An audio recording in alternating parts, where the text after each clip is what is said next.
અને બુલેટિનમાં હવે વાત કરીશું સ્થાનિક સ્વરાજ્યની ચૂંટણીનો મહાજંગ।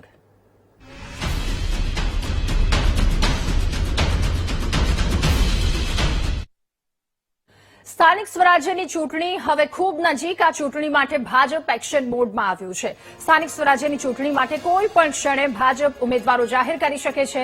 સ્થાનિક સ્વરાજ્યની ચૂંટણીમાં ભાજપના ઉમેદવાર મુદ્દે પ્રદેશ પ્રમુખનું મોટું નિવેદન સામે આવ્યું।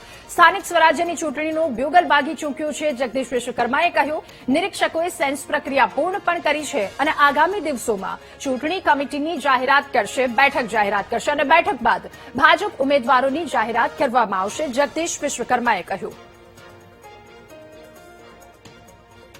જ્યારે સ્થાનિક સ્વરાજની ચૂંટણીના બ્યુગલ વાગી ચૂક્યા છે, આખા રાજ્યની અંદર ભારતીય જનતા પાર્ટીના તમામ નિરીક્ષકોથી માંડી અને સેન્સ પ્રક્રિયા પરિપૂર્ણ થઈ છે અને આગામી દિવસોથી ચૂંટણી સમિતિ પણ બેસશે અને તમામ જગ્યાએ એને યોગ્ય નિર્ણય લેશે।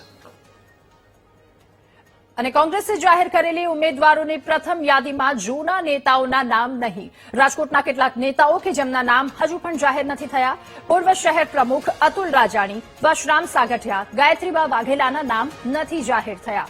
વોર્ડ નંબર 3 અને 15માં નેતાઓને ટેલિફોનિક જાણ કરાયા પછી પણ નામ જાહેર ન થયા તો કોંગ્રેસના ગઢ ગણાતા વોર્ડ નંબર 15માં પણ કોકડું ગૂંચવાયું હોય તેવી સ્થિતિ છે।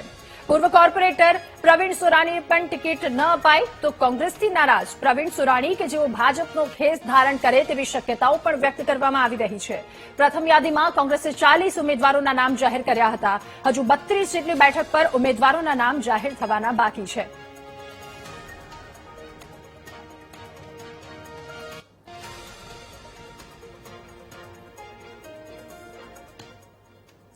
તો સ્થાનિક સ્વરાજ્યની ચૂંટણી પહેલા રાજકોટ કોંગ્રેસમાં ઉકળતો ચરુ જેવી સ્થિતિ સર્જાઈ છે।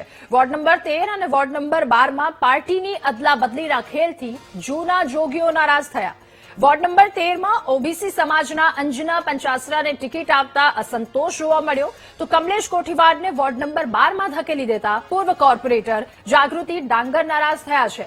ઉમેદવાર અંજના પંચાસરને પાયાના નેતાઓ જ ન ઓળખતા હોવાનો દાવો છે તો પૂર્વ કોર્પોરેટર જાગૃતિ ડાંગરે કોંગ્રેસની આ રણનીતિને રાજકીય અણસમજ ગણાવી।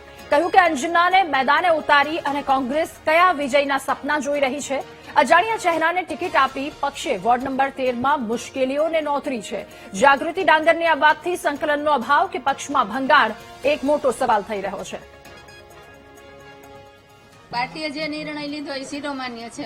અમને કોઈ વાંધો નથી, પણ અમે જે લેટર આપ્યો હતો, અમે અગાઉ લેટર આપેલો જ છે કે અમે આ વખત ચૂંટણી લડતા નથી। એનું કારણ એક જ હતું કે અમારા યુવા ઉમેદવાર જે કમલેશભાઈ કોઠીવાર છે એને આપવાની વાત હતી કે યુવા ઉમેદવારને તક આપો।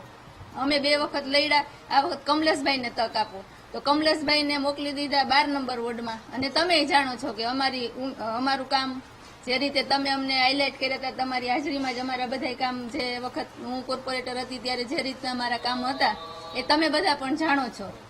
એટલે અમારી કોઈ પાર્ટી સાથે નારાજગી નથી, એ પાર્ટીએ જે આપી। પણ એક વસ્તુ છે કે જે બેનને ઓબીસી સમાજમાંથી ટિકિટ આપી છે એ બેનને હું ઓળખતી નથી કે કદાચ અમારા કોઈ કાર્યકર્તા એ નહીં ઓળખતા હોય। એટલે એટલી વસ્તુ છે અમારા માટે કે પાર્ટી જ્યારે ભલે ટિકિટ આપી, અમે પણ કીધેલું કે આપો, કોઈ બીજાને આપો તક, પણ એક વસ્તુ પાર્ટીએ કરવી જોઈએ કે જ્યારે એને આ લોકોએ ડિસિઝન લીધું ત્યારે એ લોકોએ અમને સાથે રાખવા જોઈએ।